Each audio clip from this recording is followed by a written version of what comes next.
Bismillahirrahmanirrahim. Assalamualaikum warahmatullahi wabarakatuh. Hamdan wa syukranillah, salatan wa salaman ala rasulillah wa ala alihi wa ashabihi wa mawalah. Rabbi syrah li sadri wa yassir li amri wahlul 'uqdatam min lisani yafqahu qawli.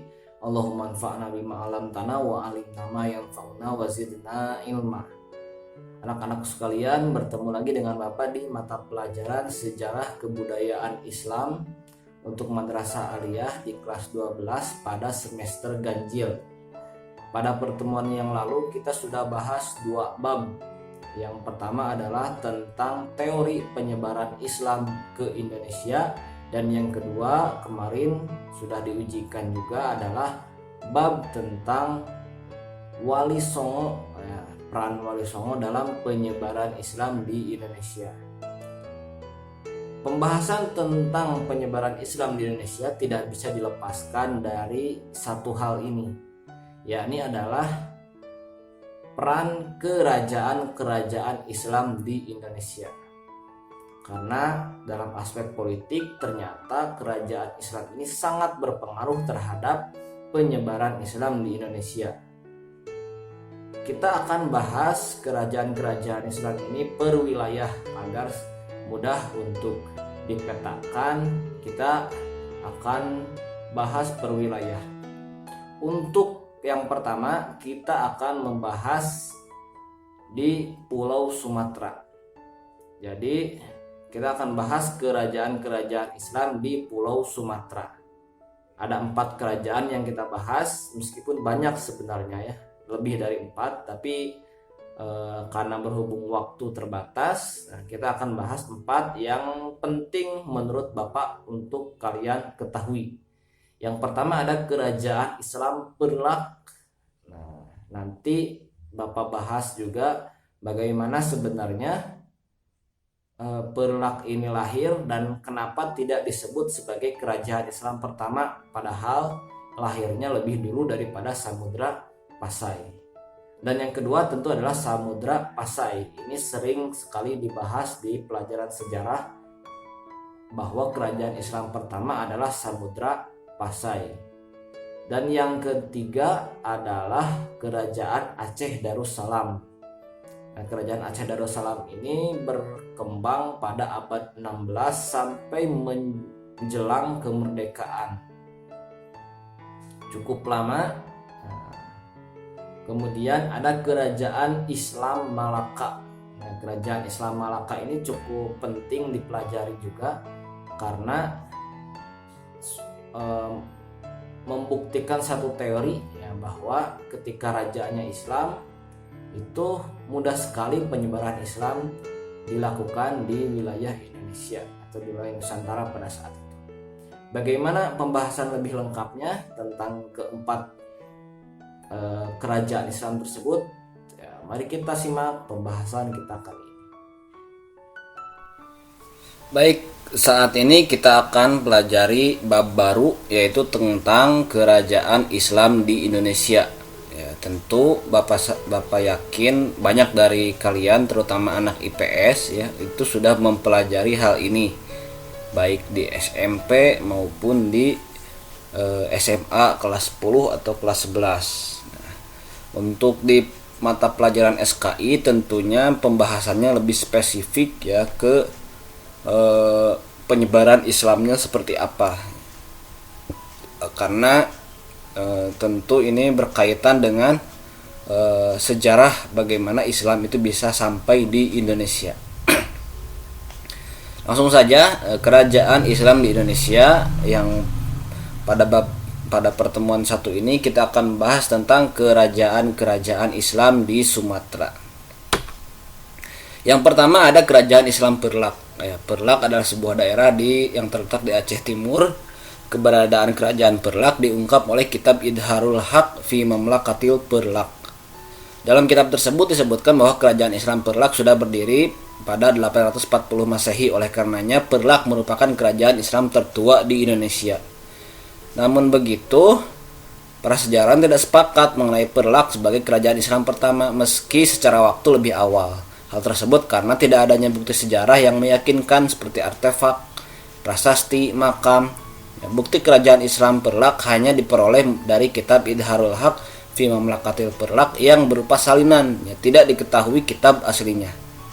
Meski eksistensinya masih diragui, pembahasan kita kali ini adalah uraian tentang kerajaan Islam Perlak itu sendiri dan merupakan bukti bahwa Islam sudah mencapai bumi Indonesia pada masa tersebut. Nah, jadi kalau kita sering belajar ya, selalu dipelajari dulu pas Bapak waktu SD juga ya, waktu SMP, waktu masih sekolah lah, bahwa kerajaan Islam pertama itu adalah Samudra Pasai. Meski begitu ternyata ada fakta baru tentang kerajaan Islam Perlak. Nah, namun sayang fakta ini hanya diungkap melalui sebuah kitab, ya, kitab Idharul Haq fi Mamlakatil Perlak. Ya, para sejarawan tentu tidak bisa langsung mengkonfirmasi apakah kitab ini benar atau tidak adanya, karena tentu selain karena kitabnya masih berupa salinan tidak asli, ternyata sampai saat ini sulit dicari kerajaan Islam Perlak itu wujudnya seperti apa, minimal dalam bentuk prasasti, minimal dalam bentuk artefak dan lain sebagainya.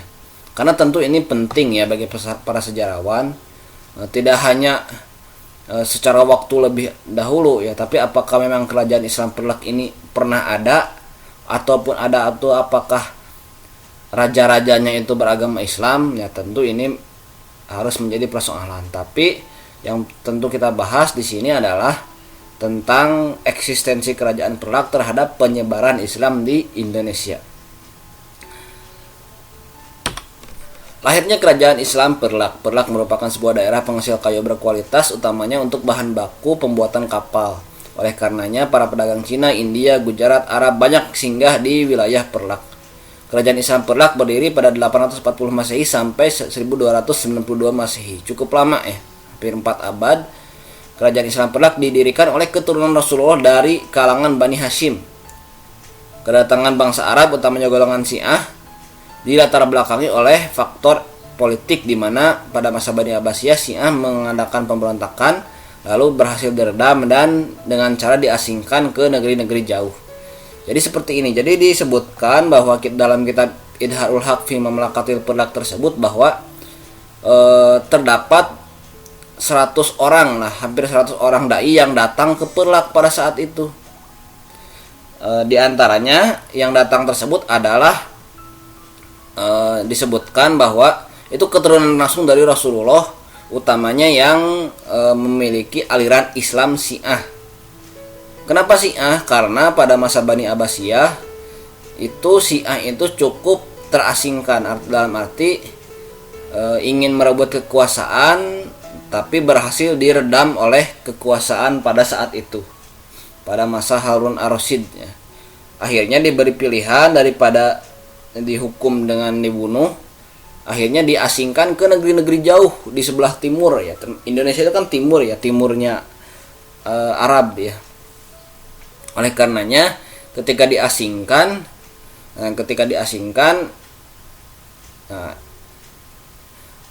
datanglah ke Perlak dan tentu sebagai ini ya, sebagai nanti seperti di Malaka ya misalnya, berinteraksi akhirnya penduduk setempat banyak yang beragama Islam, akhirnya mendirikan kerajaan. Tentu di sini ada petanya bahwa kerajaan Perlak ini bisa dikatakan kerajaan kecil ya, kerajaan kecil karena memang skupnya hanya segitu saja ya, daerah Aceh Timur. Nah, interaksi di antara Sayyid Ali Mu'tabar, keturunan Arab, menikah dengan tokoh setempat ya, yakni Putri Tansil Dewi, dan melahirkan Sayyid Maulana Aziz Shah. Sosok inilah yang kemudian menjadi sultan pertama kerajaan Islam Perlak. Nah, jadi setelah pernikahan dengan putri setempat, bisa akhirnya mendirikan kerajaan Islam Perlak yang berlangsung hampir 840 sampai 1292 Masehi. Kejayaan, konflik, dan keruntuhan kerajaan Islam Perlak. Pada masa pertumbuhannya kerajaan Islam Perlak membawa ajaran Islam Syiah, sehingga setelah berangsur datangnya Islam Sunni ke wilayah Perlak, terjadilah konflik perebutan kekuasaan yang dilatar belakangi oleh Sunni Syiah, sehingga pernah terjadi pembagian kekuasaan melalui perjanjian Al-Meh.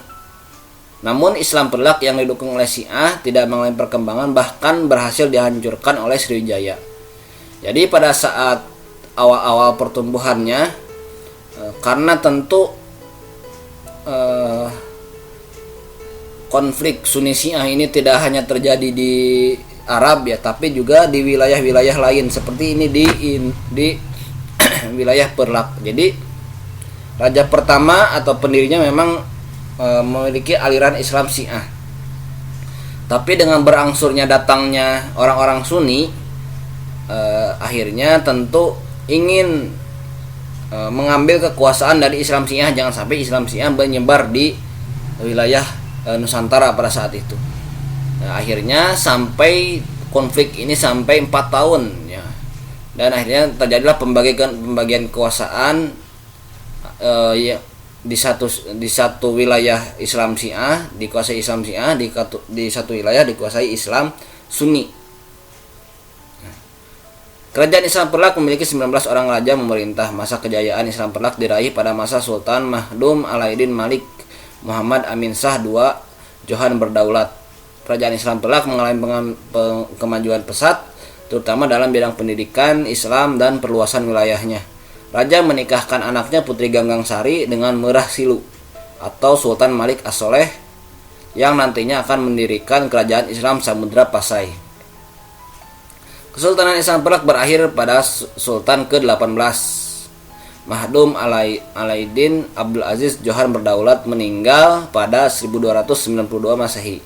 Sultanan Perlak pun akhirnya menyatu di bawah kekuasaan Sultan Malik Ad-Dhohir yang merupakan putra dari Malik As-Soleh, artinya menyatu dengan Samudra Pasai. Ya, Sultan Malik Ad-Dhohir itu adalah sultan dari Samudra Pasai. Jadi setelah mengalami beberapa konflik antara Sunni dan Syiah, pada akhirnya harus runtuh. Di antaranya juga adalah karena ada serangan dari Sriwijaya. Pada waktu itu memang Sriwijaya sedang gencar-gencarnya untuk melakukan ekspansi di seluruh pulau Sumatera, sampai akhirnya nanti kerajaan Islam Perlak ini diakuisisi ya, dimasukkan ke dalam kerajaan Islam Samudra Pasai. Nah, itu adalah kisah dari kerajaan Islam Perlak dari sejak masa pertumbuhan, masa keemasan sampai masa keruntuhannya. Baik, selanjutnya kita akan bahas tentang kerajaan Islam Samudra Pasai. Kerajaan Samudra Pasai merupakan kerajaan Islam pertama di Indonesia. Ya, berbeda dengan Perlak, jejak kerajaan Samudra Pasai dapat ditelusuri dengan berbagai macam bukti. Di antaranya catatan dari para pelancong mancanegara seperti Ibnu Battuta dalam bukunya Rihlah Ilal Masyriq dan Marco Polo dalam The Travel of Marco Polo. Selain bukti arkeologis pun diantaranya adalah makam Sultan Malik As-Soleh ya, sebagai raja pertama Samudra Pasai, kemudian mata uang dirham. Oleh karenanya Samudra Pasai lebih pantas disebut kerajaan Islam pertama di Indonesia, meskipun para ahli berpendapat tentang awal mula berdirinya Samudra Pasai. Namun secara garis besar disepakati berdiri pada abad ke-13. Jadi kenapa memang muncul Samudra Pasai sebagai kerajaan Islam pertama? Karena memang kerajaan Samudra Pasai ini lebih meyakinkan dalam arti dari catatan-catatan para pelancong mancanegara ya, seperti Marco Polo, kemudian Ibnu Battuta, ada juga nanti Tomo Pires ya dalam Suma Oriental. Nah, jadi kerajaan Samudra Pasai ini memiliki bukti yang fakta yang kuat ya, berdirinya kerajaan Samudra Pasai ini. Meskipun para sejarawan berbeda pendapat ya kapan berdirinya Samudra Pasai. Ya tentu bisa jadi pada pertengahan abad ke-15, utamanya setelah Islam perlak mengalami masa keruntuhan pada tahun 1292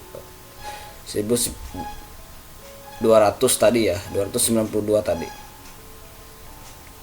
Disebutkan bahwa Samudra Pasai berasal dari Samudra Acak Pasai yang memiliki arti kerajaan samudra yang baik dengan ibu kota di Pasai, terletak di pesisir utara Sumatera, kurang lebih di kota Lok Semawe.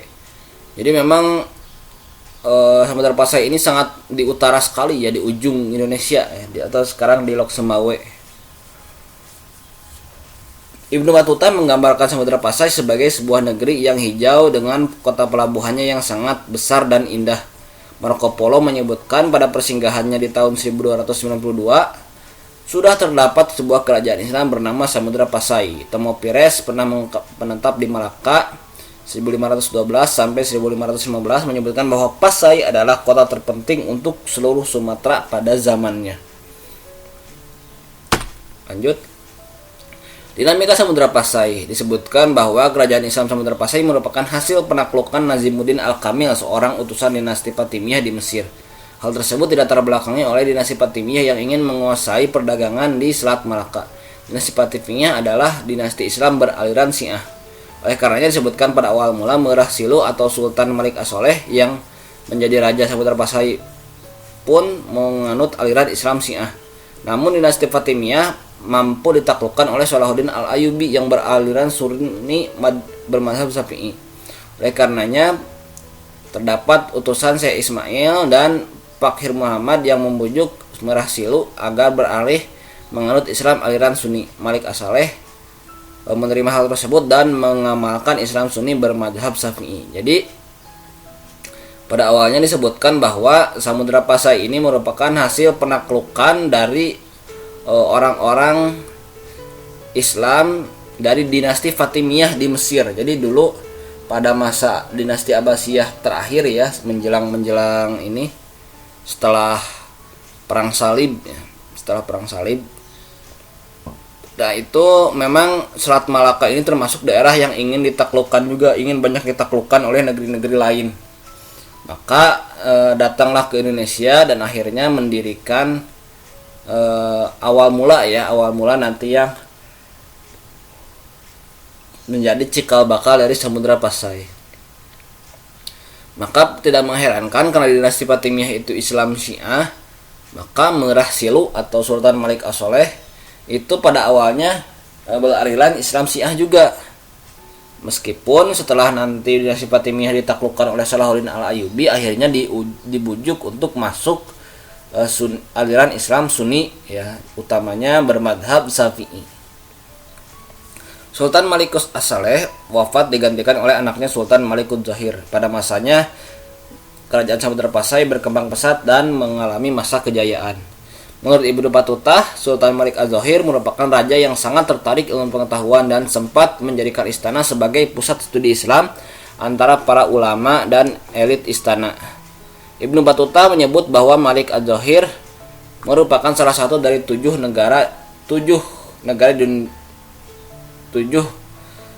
kepala negara ya, bukan 7 negara. Jadi 7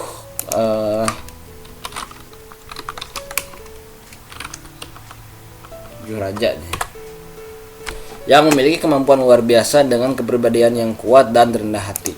Jadi testimoni dari Ibnu Battuta pun ada. Karena posisinya yang bersinggungan dengan jalur Selat Malaka, Samudra Pasai merupakan pusat perniagaan penting di kawasan Nusantara. Samudra Pasai memiliki bandar yang dikunjungi oleh saudagar Arab dari berbagai negeri seperti Cina, India, Siam, Arab, dan Persia. Pada kurun abad 13 sampai 16 pun Pasai merupakan wilayah penghasil rempah-rempah terkemuka di dunia seperti lada. Samudra Pasai sudah mengenal koin emas sebagai alat pembayaran. Jadi seperti memang kisah-kisah kerajaan Islam di kerajaan utamanya kerajaan pada masa lalu itu dekat dengan pelabuhan, karena memang tentu untuk untuk menjalankan sebuah roda pemerintahan itu butuh ekonomi ya, butuh APBN lah kalau sekarang ya. Maka yang dikuasai ekonominya pada saat itu adalah di daerah-daerah pelabuhan, termasuk Samudra Pasai. Samudra Pasai juga terdapat atau terimbas oleh efek dari Selat Malaka sebagai pusat pelabuhan terbesar pada saat itu. Banyak juga yang berlabuh di Samudra Pasai. Pada awal abad ke-14, Samudra Pasai mulai mendapatkan serangan dari Majapahit yang berupaya menguasai seluruh wilayah di Nusantara oleh Gajah Mada. Pati Gajah Mada merasa terusik dengan kedikdayaan dari Samudra Pasai di Sumatera, sehingga melakukan serangan yang bombastis dari laut dan gunung. Pada akhirnya Samudra Pasai mampu ditaklukkan. Oleh karenanya, keruntuhan Majapahit sangat berkaitan dengan faktor eksternal, diantaranya ekspansi Majapahit dan lahirnya pusat kekuasaan baru di Malaka pada abad ke-15. Oleh karenanya, pada awal abad ke-16, akhirnya kerajaan Islam Samudra Pasai runtuh dan digantikan oleh kerajaan Islam Aceh Darussalam dengan Sultan Ali Mughayat Shah sebagai rajanya. Jadi memang keruntuhan Samudra Pasai ini lebih karena faktor eksternal, yaitu serangan dari Majapahit. Seperti kita ketahui, Majapahit itu dia punya seorang patih Gajah Mada ya, yang memiliki memiliki sumpah palapa. Jadi dia tidak akan menikmati sumpah palapa kecuali sudah menaklukkan seluruh wilayah di Nusantara. Seluruh wilayah di Nusantara termasuk wilayah Samudra Pasai pada waktu itu. Akhirnya Samudra Pasai runtuh dan nanti akan dilanjutkan oleh kerajaan Aceh Darussalam. Selanjutnya adalah kerajaan Aceh Darussalam. Kerajaan Aceh berdiri menjelang keruntuhan Samudra Pasai. Sebagaimana tercatat dalam sejarah, pada 1360 Masehi Samudra Pasai ditaklukkan oleh Majapahit, dan pada saat itu Pasai terus mengalami kemunduran. Kerajaan Aceh Darussalam telah berdiri dengan penguasa pertama Sultan Ali Mughayat Shah 1514 Masehi. Pada awalnya kerajaan Aceh hanya mencakup Banda Aceh dan Aceh Besar yang dipimpin oleh ayah Ali Mughayat Shah. Ketika Ali Mughayat Shah naik tahta, ia berhasil memperkuat kekuatan dan mempersatukan wilayah Aceh dan kekuasaannya, termasuk menaklukkan kerajaan Samudra Pasai. Pada saat kerajaan Aceh Darussalam berdiri, Portugis sudah sampai di Indonesia. Sultan Ali Mughayat Shah dikenal dengan sangat anti-Portugis. Oleh karenanya, untuk menghambat pengaruh Portugis, kerajaan-kerajaan kecil di sekitar dia taklukkan dan dimasukkan ke dalam wilayah kerajaannya. Sejak itu kerajaan Aceh Darussalam bertambah luas. Untuk memperkuat posisinya, Sultan Ali Mughayat Shah pun menjalin hubungan dengan negara-negara Arab. Faktor lain yang menyebabkan Aceh menjadi besar adalah ibu kotanya yang strategis di pintu pelayaran India dan Timur Tengah menuju Malaka. Pelabuhan Aceh merupakan pelabuhan yang aman dari ombak serta jatuhnya kerajaan Islam Malaka di tangan Portugis, sehingga banyak yang menghindari jalur tersebut. Nah, jadi kerajaan Aceh Darussalam ini bisa dikatakan lahir pada saat Samudra Pasai dan Malaka sedang lemah, karena sudah mulai dimasuki oleh kerajaan Portugis. Bukan kerajaan, mohon maaf ya, ekspansi dari Portugis. Nah, meskipun ternyata Aceh ini tidak ditaklukkan ya, yang ditaklukkan itu Malaka.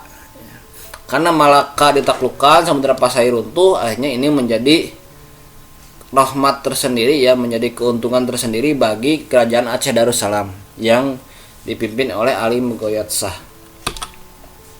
Masa kejayaan dan dinamika kehidupan kerajaan Islam Aceh. Kesultanan Aceh mengalami masa ekspansi dan pengaruh terluas pada masa Sultan Iskandar Muda dan Sultan Muqta Alam yang diangkat dengan mufakat yang sesuai dengan hukum adat yang berlaku pada saat itu. Pada masa kepemimpinannya, kerajaan Aceh bahkan bisa menaklukkan Pahang yang merupakan sumber timah utama. Jadi Pahang itu kan di daerah Malaysia sekarang ya. Itu bisa ditaklukkan oleh kerajaan Islam Aceh.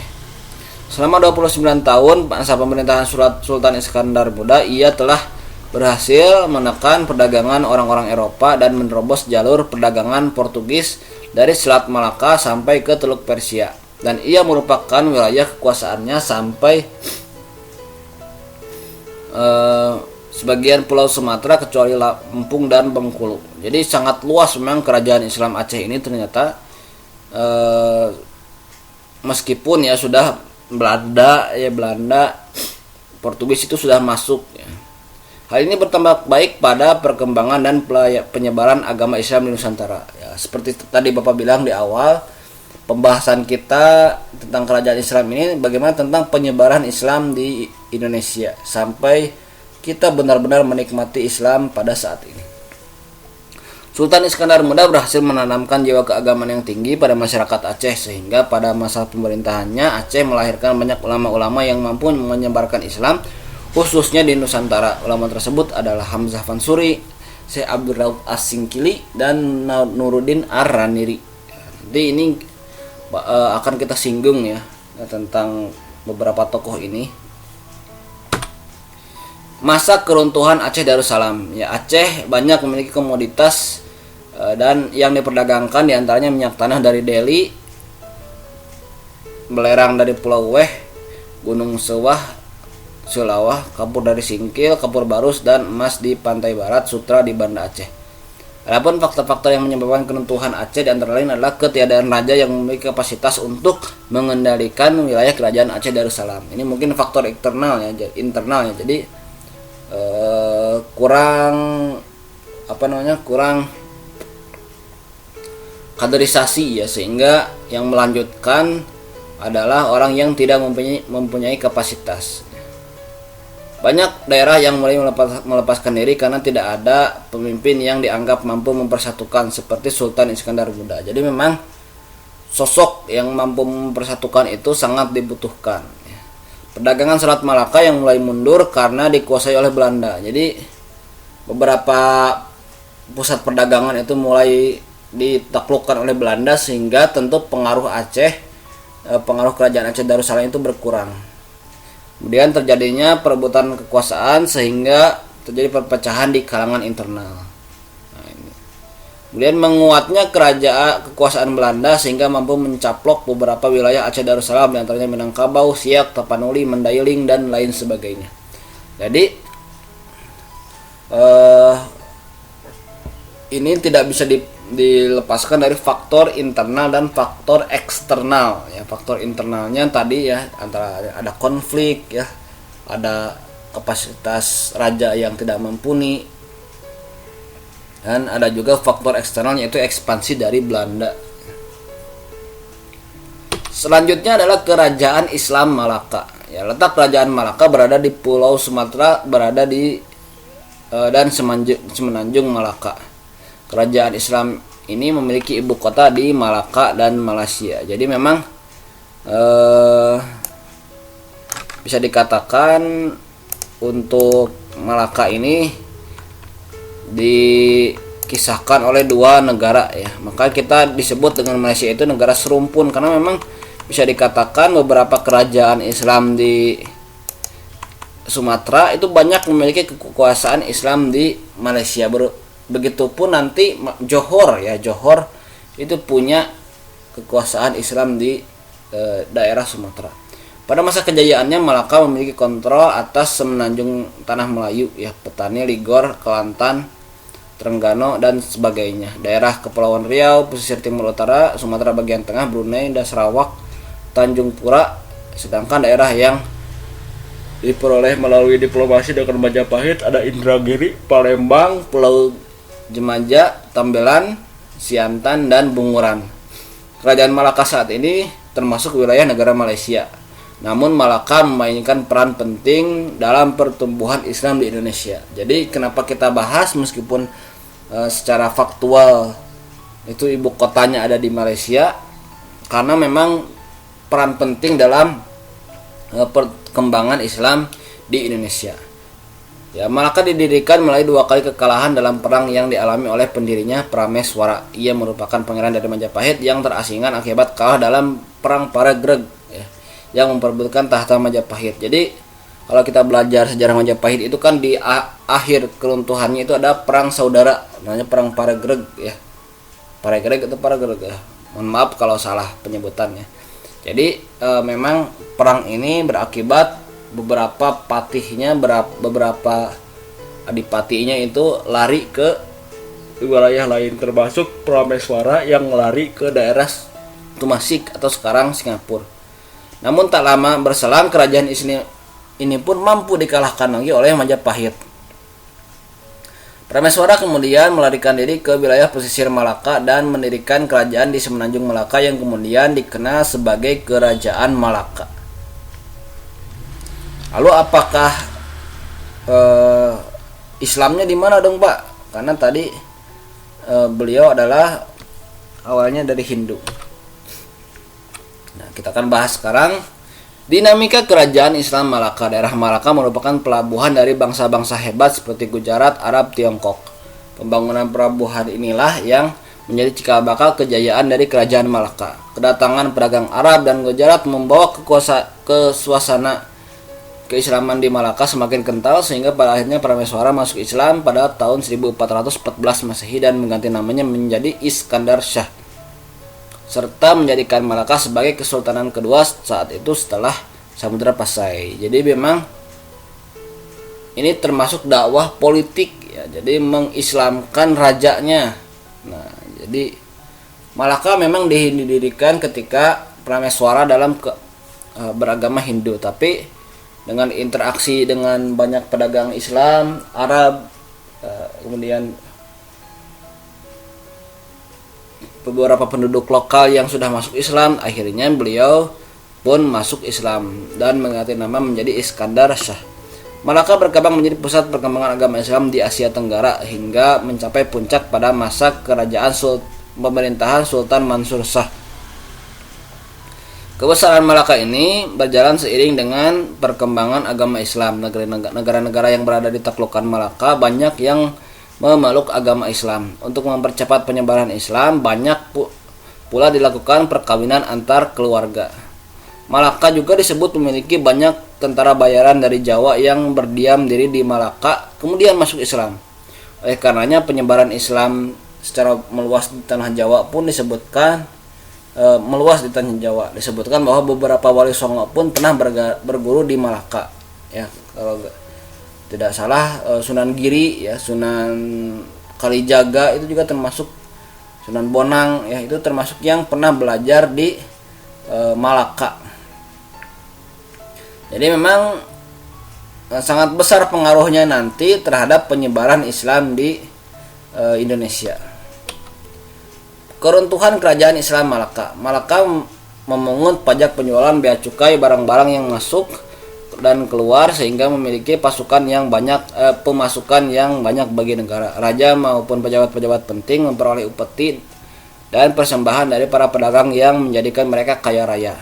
Lalu bagaimana Malaka bisa runtuh? Ya, keruntuhan Malaka lebih banyak disebabkan oleh faktor eksternal dari invasi Portugis yang dipimpin oleh Afonso de Albuquerque pada 1511. Saat itu Malaka dipimpin oleh Sultan Mahmud Shah.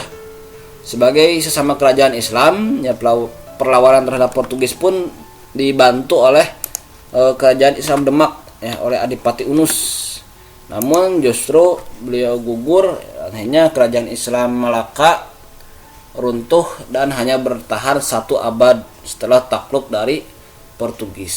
Nah, itu adalah cerita dari kerajaan Islam Malaka. Jadi kerajaan Islam Malaka ini salah satu contoh diantaranya kerajaan Islam yang dulunya bukan beragama Islam, akhirnya bisa karena rajanya Islam, akhirnya banyak diikuti oleh para pengikutnya, para rakyatnya sehingga beragama Islam. Nanti ada beberapa kerajaan yang setipe dengan kerajaan Islam Malaka ini. Nah, itulah pembahasan kita tentang kerajaan-kerajaan Islam di Sumatera. Ada kerajaan Perlak, Islam Perlak, ada kerajaan Samudra Pasai, ada kerajaan Aceh Darussalam, dan ada kerajaan Malaka. Bapak harapkan penjelasan ini cukup membuat kalian terbuka wawasannya sehingga ingin mempelajari dan ingin mempertahankan, ada giroh mempertahankan Islam di Indonesia. Bagaimana sulitnya ya penyebaran Islam dan akhirnya Islam mau tidak mau ya harus mempunyai kekuasaan politik, karena dengan kekuasaan politik ini segala sesuatu itu bisa menjadi diberikan kemudahan. Oke, cukup sekian. Billahi fisabilillah haq, wassalamualaikum warahmatullahi wabarakatuh.